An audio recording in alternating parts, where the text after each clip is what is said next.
Hello guys and welcome here. So in this video we are going to talk about the date value function inside of Microsoft Excel.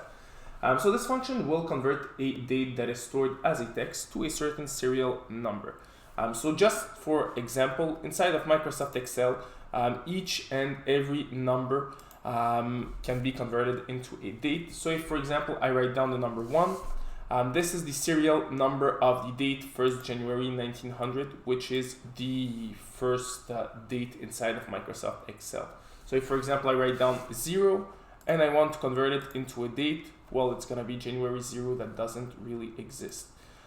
So this is how we use, this is what exactly this function does. What it does, it will convert a number inside of Microsoft Excel into a date. So if I write down 900, as you can see, it's going to be the 18 June 1902. Now, let's say I want to do the same thing right here with my function, and I want to use the date value function to be able to do that. So it's pretty simple. We are going to start out by writing down our equal sign, and then we can write down date value, and then we can open up our parentheses. Now we need to enter our date text. So here it is inside of the cell, and then I can just close the parentheses, and just like that I'm able to have a the number that is associated with this date. Now another way that I can use this function, so I can use it like this, so equal and date value, and then I can open up my parentheses, and then I can enter my text just here.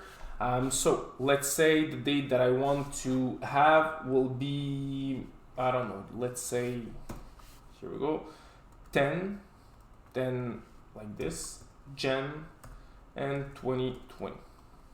And let's say, whoop, I forgot one element. So it's really important to add those little commas right here. Because if you don't have it, Microsoft Excel will simply not accept the function, because this is a text value, so it's in a text format. And once you run your function, you will be able to have the date value for the 10 January 2020. So this is how you use the date value function inside of Microsoft Excel. So as always, if you like this video, don't forget to leave a like, to subscribe, and see you in another of my videos.